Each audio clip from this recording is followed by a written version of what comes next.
คอยนี่เฮียนบ่ได้กว่าหมู่ในห้องไผที่หนึ่งที่สองบ่เคยสิหัวซาเกิดอีหยังขึ้นนอ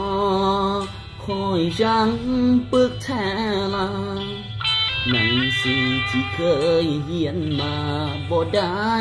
ยังเสียงอาจารย์บอกว่าเบิดเวลาแล้วบอกนักเรียนทุกคนเก็บเจียแล้วส่งให้เป็นผู้ใดน้อสิบ่งึดอาจารย์คิดได้จังได้พอแต่ออกห้องไป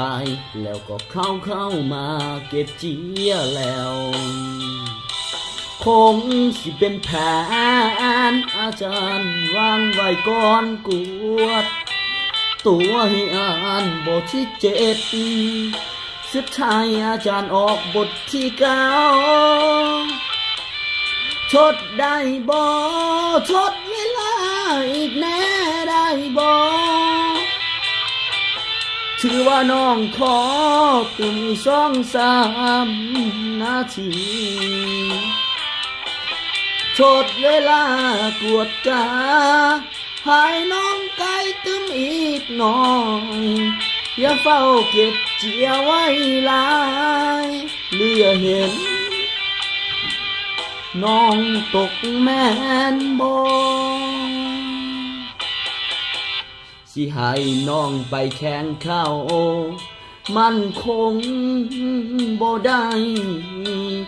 คนอ่อนคงสู่คนเก่งบ่ได้ดอกอาจารย์น้องจำต้องช้ำใจย้อนน้องเก่ง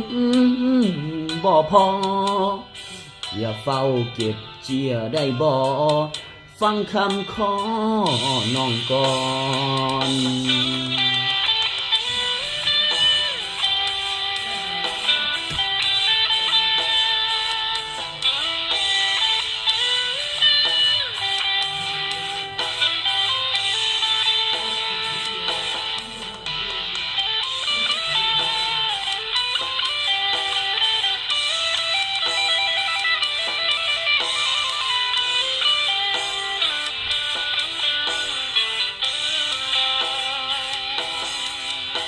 คงสิเป็นแผนอาจารย์วางไว้ก่อนกวดตัวให้อ่านบทที่7สุดท้ายอาจารย์ออกบทที่9ทดได้บ่ทดเวลาอีกแน่ได้บ่ถือว่าน้องขอตื่น2-3 นาทีทดเวลากวดกาให้น้องไก่ตึมอีกหน่อยอย่าเฝ้าเก็บเจียไว้หลายหรืออย่าเห็นทดได้บ่ทดเวลากวดกาได้บ่ถือว่าน้องขอตื่น2-3 นาทีทดเวลากวดกาให้น้องไก่ตึมอีกหน่อยอย่าเฝ้าเก็บเจียไว้หลายหรืออย่าเห็นน้องตกแม่นบ่หรืออย่าเห็นน้องตกแม่นบ่